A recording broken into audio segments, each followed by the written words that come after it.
Welcome to the W.A. Patillo National Alumni Association's virtual reunion. Amazing people with Patillo roots. Get ready for an exciting weekend of fun and reminiscing. Join us now for our alma mater, Patillo High. Patillo High, Patillo High, to your ideas we will aspire. Maroon and gold, our emblem bold, beckons us on as knights of old. Thy noble sons, thy daughters fair, lift standards high, with bugles blare. Long as thy God is God above, we'll sing thy praise and show thee love. Hello, alumni family and friends. I am Cynthia Knight Dockery, a 1973 honorary graduate of W.A. Patillo High School, and it is my pleasure and honor to serve as the chairperson of the Public Relations Committee for the W.A. Patillo High School National Alumni Association. On behalf of the association, I want to welcome you to our 2021 virtual reunion on amazing people with Patillo roots. Did you know? You know, over the past 100 years, those who attended Patillo or members of their families have accomplished some amazing things. But what do we mean by amazing? Well, it means causing astonishment, great wonder, or surprise. Did you ever dream when you were walking the halls or sitting in the classrooms at W.A. Patillo that you were in the presence of the future owner of $1 million corporation, or sitting next to the person who would become the first African American to be hired at the Tarboro Bank, or watching that quiet, shy person you knew turn out to be a fantastic preacher of the gospel, or having a classmate whose child would be a professional athlete, or whose grandson would be destined to work for the largest architectural firm in the world, or whose wife would one day serve in the United States Congress. Over the course of the next 3 days, you will rekindle memories of these amazing classmates and meet some other amazing people who have done astonishing, wonderful, and surprising things. Every person highlighted has Patillo roots, meaning they either attended Patillo or is a family member of someone who attended Patillo. So join us for an amazing journey of reminiscing and learning new things. Invite your family and friends to join and watch this amazing production. And don't forget for one moment that you are amazing too. Enjoy the production. Thank you. Hello, my fellow Patillo High Trojans, and welcome to this year's annual reunion. Yes, we are virtual again, but it is just a testament to the tenacity of our organization and its leadership. Like a winning sports team, nothing can stop us from achieving our goal to promote and preserve the legacy of our beloved alma mater. I am Ann Carney Adams from the great class of 1969. I joined the alumni in 1996, and as one of the most senior active members, I have been asked to share some thoughts on where we are and from whence we have come. After hours and hours of thought, it dawned on me that this is not the time to dwell on names and individuals.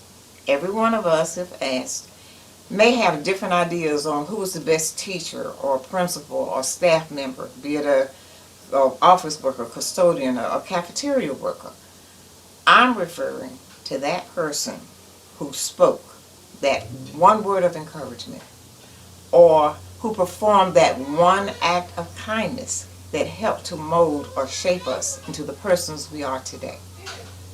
Yes, each generation or class has its favorites, but the important thing is that they were there in the right place and at the right time for us. After joining the Alumni Association, one of my first areas of service was to be elected secretary of the Tarboro chapter. From that point, I, as have some of you, have served in many different capacities, from elected to appointed offices, sometimes carrying multiple titles as the need arose. Looking back on my school experiences, I don't see that as being unique or exceptional. It's just what Trojans do, whatever it takes to get the job done. The organizational structure has changed from states being organized in chapters to a fully functioning national elected board consisting of alumni living locally, nationally, and abroad. From electing our leadership by those physically in attendance at the national meeting to opening the election to the membership by using the internet. Was any one way better than the other? Absolutely not. Each was done according to the accepted practices at the time. We are where we are now because of those first pioneers who paved the way. We stand on the shoulders of giants and are simply doing what they taught us to do. Learn, grow, and do bigger and better things than they did to promote the growth and continuance of this great organization. During our reunions, we gather each Friday night at the meet and greet to welcome and socialize with family and friends we have not seen in a year. Some we may not have seen since we graduated or left Patillo. We cheer on our classmates for their achievements and celebrate our elders. Our meet and greets went from having a backyard cookout to indoor dining. On Saturday night events, went from a dressed-up gathering to a formal sit-down gala. And finally, we come together on Sunday morning to recognize our youth. We want to ensure a successful year with words of encouragement and financial support as they pursue their continued educational goals. It's here that we pay homage to our deceased classmates and listen to our morning speaker for additional words of inspiration and reflection. After all the celebration is over, we do what we have been taught to do, and that is go back to our respective homes and start, after a small amount of rest, we start planning for the next reunion to make it bigger and better and hopefully more interesting than the previous years. If the past year of dealing with the pandemic, social injustice, food and gas shortages, and being cut off from friends and family has taught us nothing else, it should be that we are survivors. Not because of any goodness of our own, but because of the merciful God we serve. He obviously still has a work for each of us to do. So, let's relax, regroup, and lift our voices together and put into practice what we sing. Pattillo high, Pattillo high. To your ideals we will aspire. Thank you, and God bless as you watch and enjoy this year's virtual reunion. We would like to begin this 3-day journey by letting you know that there are so many wonderful things to be said about the amazing people you will see during this production. So while our announcers will not read them in their entirety, Please feel free to push the pause button so that you may read them at your leisure. Thank you.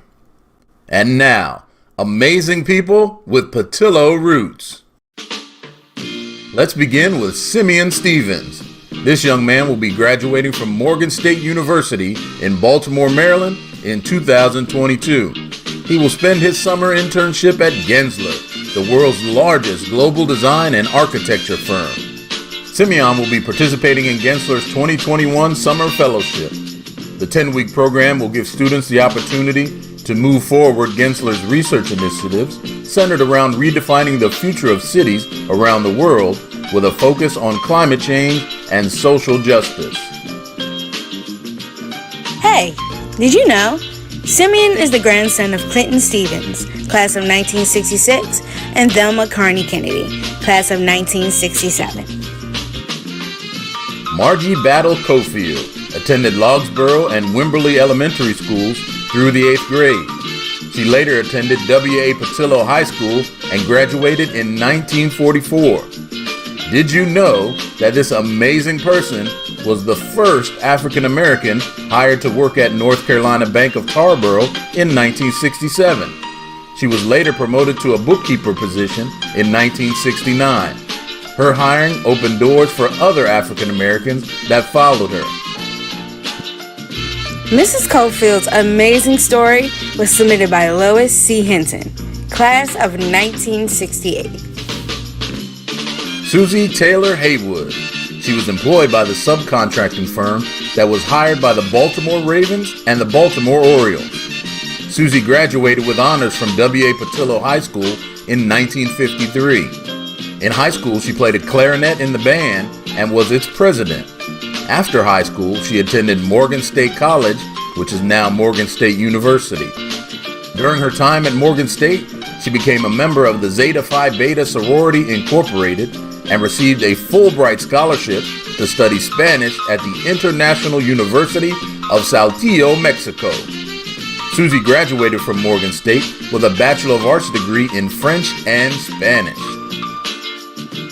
Lucy Ann Dowd Whitehead is a 1947 graduate of George Washington Carver High School. Mrs. Whitehead stated that back then, she had to walk up the road in order to catch the school bus. Mrs. Whitehead's employment with W.A. Patillo High School began in 1964 as a cafeteria worker, and after the present manager decided to relocate, Mrs. Whitehead was offered the position as the cafeteria manager. To become the manager, she had to take a 3-week training course at North Carolina A&T State University in Greensboro, North Carolina. Even though Mrs. Whitehead thoroughly enjoyed her job, she felt a strong desire to seek other employment. She stated that she had been cooking since the age of 9 and felt it was time to move on and try something different. Well, move on she did. Her next job was with the Edgecombe County Health Department in the Personal Care and Family Planning Department, where she worked for 18 years before her retirement on November 6, 1987. Hey, did you know? Susie Taylor Haywood is the sister of Fiesta Taylor Reynolds, class of 1973, and Lucy Whitehead is also her cousin. Randolph Childress, College and National Basketball Association professional athlete.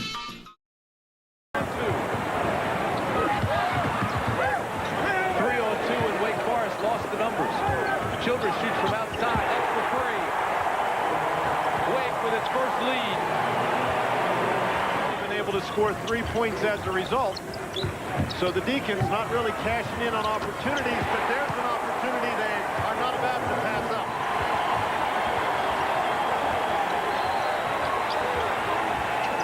Carolina fans are alive. Childress. Do you believe that? No, I don't. Jack Downs fell down. He said, come on, get up. 5:05 to play in the first half. Childress for 3 more. All of North Carolina goes right at him with Rasheed Wallace the next time the Tar Heels get the ball. Childress flashes up top. Oh, and my. drills it. He bottomed it out. Childress beyond the arc. Yes! Under 4 minutes to play. Carolina by 2. Childress.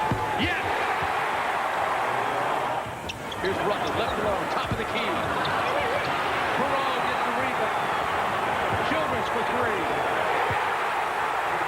personal fouls. The defenders go down. Childress fires and hits it for three.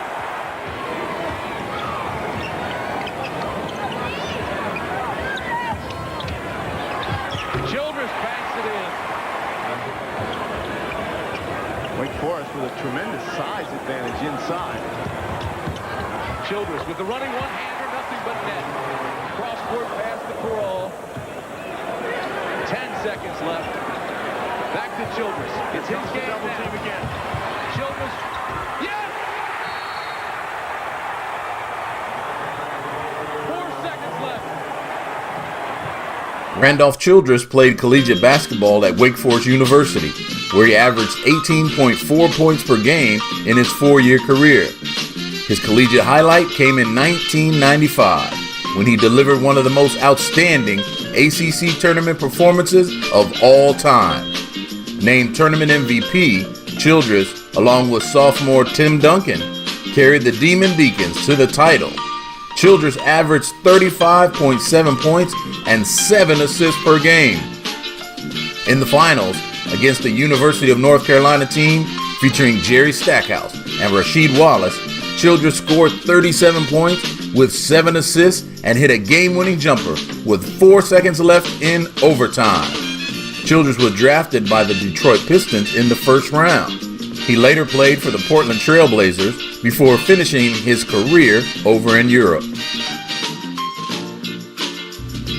Hey, did you know? Randolph is the stepson of Cynthia Knight Dockery, class of 73. William Fuller Jr., National Football League professional athlete.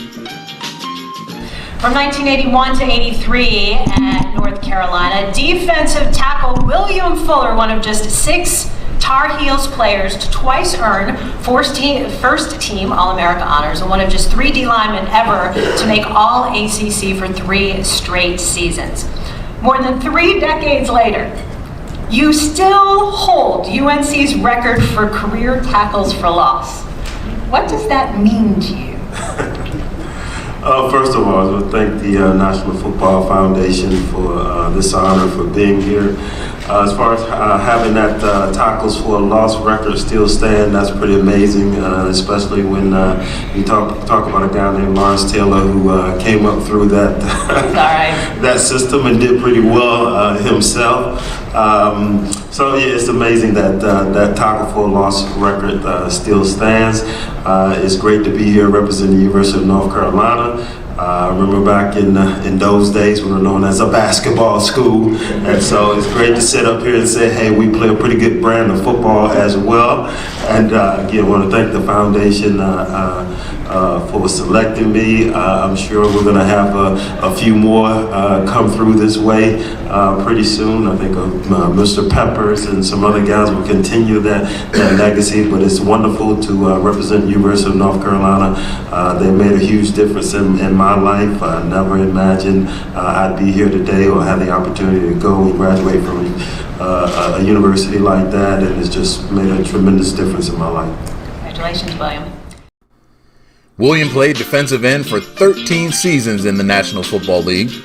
Fuller played college football at the University of North Carolina at Chapel Hill and professionally for the Philadelphia Baltimore Stars of the United States Football League and the Houston Oilers, Philadelphia Eagles, and San Diego Chargers of the NFL. Fuller was one of the better pass rushers in the NFL, and he finished his career with 100.5 sacks.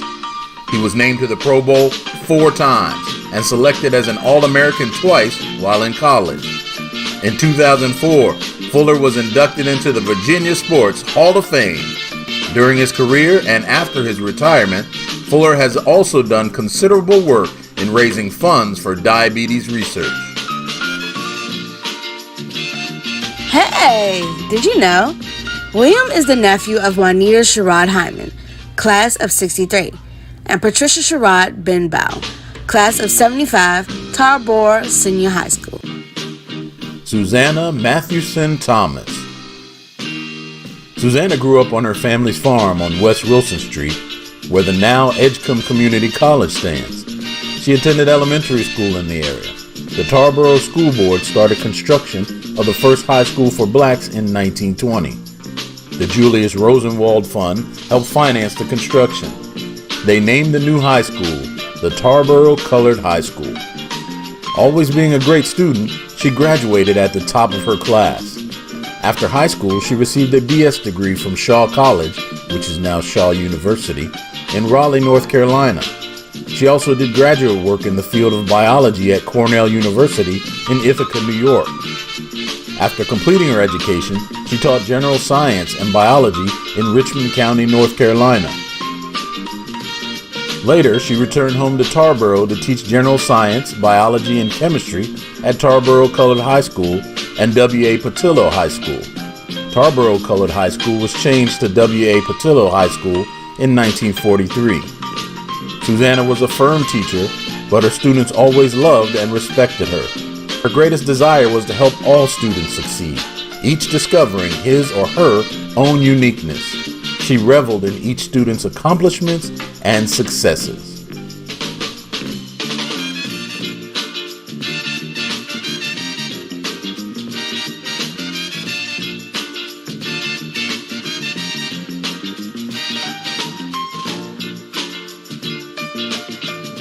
Mrs. Thomas' amazing story was submitted by Charlotte Privet, class of 66. John Mathewson is the Chief Operating Officer for AHIP, the National Trade Industry Association, whose members provide coverage for healthcare and related services to hundreds of millions of Americans. He serves as the overall enterprise leader for AHIP's business operations and spearheads the organization's strategic planning, as well as its strategic focus on diversity, health equity, and inclusion. He has a unique leader bandwidth, having run health plans, hospital and home care companies, as well as trade associations.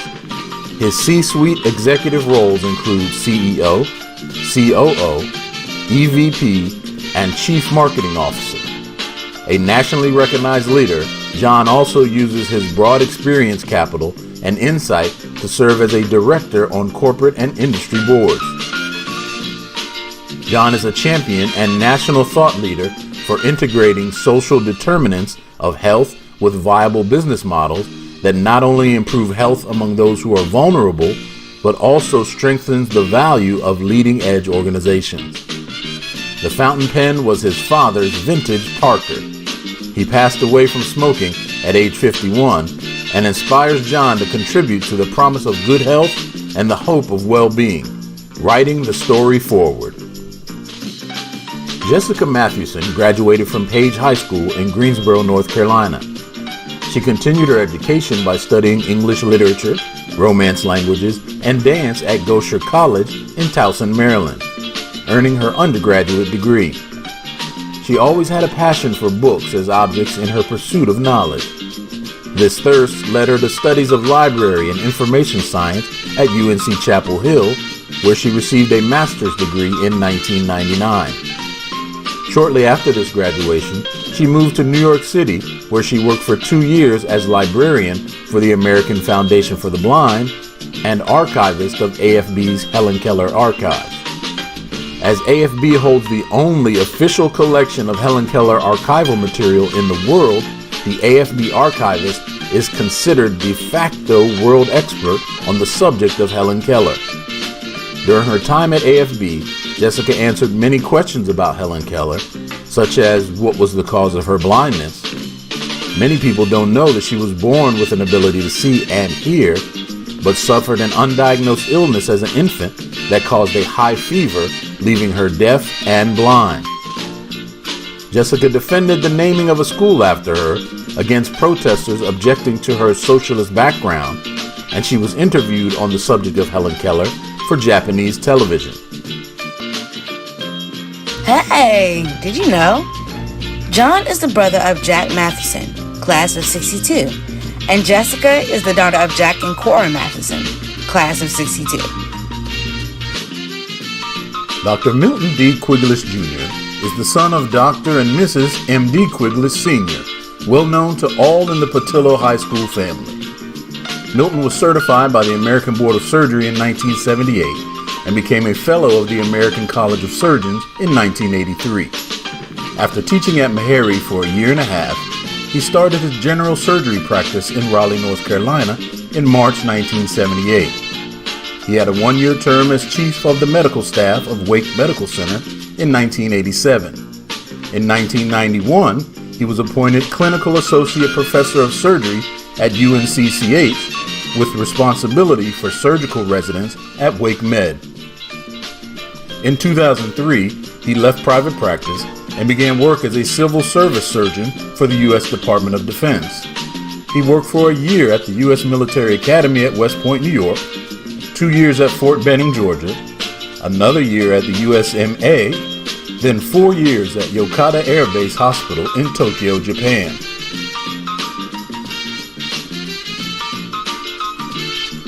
He completed his work life with 5 years at Fort Eustis in Newport News, Virginia. 40 years after finishing his residency, in June 2016, he retired. Take the time to read Milton's amazing testimony that he describes as the greatest accomplishment of his life, staying sober in the program of Alcoholics Anonymous for almost a quarter century so far, and how it helps him connect with God. Julia Hughes Hammonds graduated in 1936 from the Tarboro Colored High School. She received her BA degree with summa cum laude honors in early childhood from Shaw University in Raleigh, North Carolina. She later advanced her degree by attending East Carolina University, University of North Carolina at Greensboro, and Edgecombe Technical Institute. A pioneer and advocate of equality, she was one of the first African Americans to serve on the Tarboro Board of Education, and also one of the first African Americans appointed as an election judge by the Edgecombe County Board of Elections. The Head Start Center in Tarboro was named for her in recognition of her contributions to the citizens of Tarboro. The Julia H. Hammonds Center stands today as a testament to her fidelity to the sanctity of youth. Mrs. Hammond's amazing story was submitted by her former church member and co-worker, Gladys Dunn. Hazel Jacqueline Wiggins Freeman was amazingly funny, smart, had an incredible singing voice, a spirited laugh, and she never met a stranger. Jackie began working in the Edgecombe County Tax Collector's Office, one of the few blacks to work in that department. Co-workers thought a great deal of Jackie, remarking on her dedication to the county, her professionalism, her genuine empathy, and the way she treated everyone who came into the office with dignity and respect. Jackie was an ardent supporter of voting rights and was a fixture at the Edgecombe County Office Building polling location for almost 2 decades. In March of 2001, Jackie became the first black tax collector for Edgecombe County. She retired in December 2006 after working for the county for 30 years. Jackie's story is submitted by her daughters, Teresa Freeman Barnhill, Crystal F. Gooding, and Angela Freeman. Leela L. Cohen Mays. After graduating from Hampton University, Leah moved to Los Angeles from Miami, Florida, to pursue a career in entertainment as a professional dancer. Since then, she has worked with various artists, including Destiny's Child, Genuine, and Nick Cannon. She's performed on television shows such as American Dreams, Even Stevens, and That's So Raven. Dancing led Leah into acting, where she provided the voice of Cleo in Discovery's Tootenstein, and was a familiar face in commercials and on the CBS Saturday morning television series Dance Revolution. Being on set got Leah interested in the production side of the industry. She produced several plays and eventually wrote and directed her first film, an award-winning short titled The Boots, in 2015. The Boots has aired on network television nationwide and was the most recently showcased on Aspire TV in June 2019. The film has been praised for its positive message about parenting and has been used as an instructional tool by service providers that teach parents alternative disciplinary measures to corporal punishment. Outside of her creative work, Leah is an adjunct professor at Southwestern Law School, where she teaches interviewing, counseling, and negotiations, as well as a public interest externship course. She is also a full-time supervising attorney at Children's Law Center of Los Angeles, where she has worked since 2010. CLC is the largest nonprofit firm in the nation representing abused and neglected children.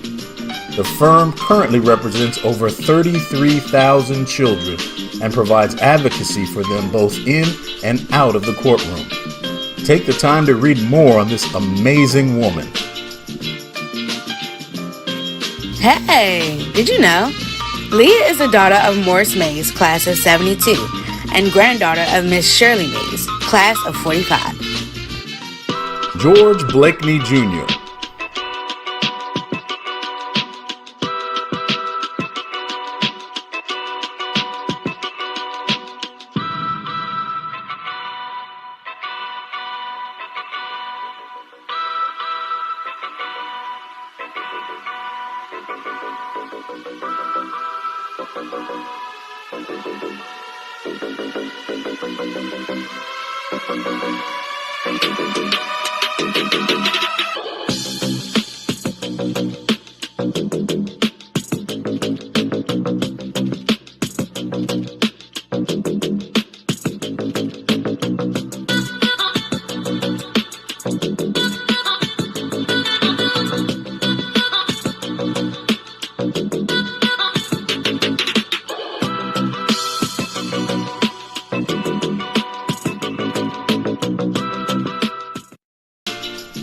As a 6'6" junior at UNCP, George played in all 29 games with 28 starts to his credit.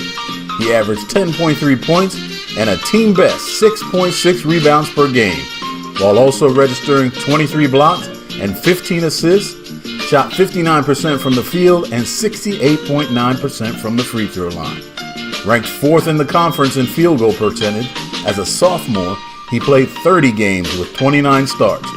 Named to the 2011 PBC All-Tournament team, and as a freshman, he played in 24 games with 17 starts, averaged 21.7 minutes per game, averaged 7.3 points, and 5.5 rebounds per game.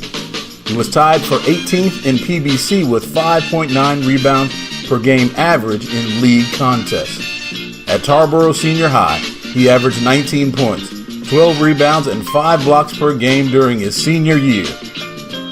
He earned All-County honors and All-Conference honorable mention laurels while averaging 10 points and 7 rebounds per game. He went on to play in the IRT Basketball Tangier Federation in Morocco, Africa. Hey, did you know? George is the son of Deborah Boyd Purvis and the grandson of the late Lily Mae Boyd. Pamela Herndon of Albuquerque, New Mexico, was recently chosen by the Bernalillo County Commissioners to fill the New Mexico State House seat in District 28. Herndon is an attorney and Albuquerque, New Mexico NAACP Vice President.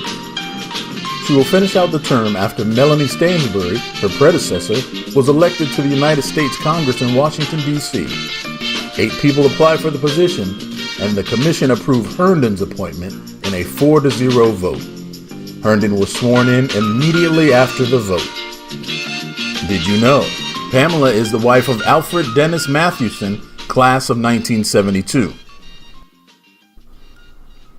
Leviticus 19:32 says to stand up in the presence of the elderly and show respect for the aged. Whenever an elderly person comes into the room, always stand up. We stand and salute the alumni's oldest living members. Mrs. Maxine Coley Best, 104 years old.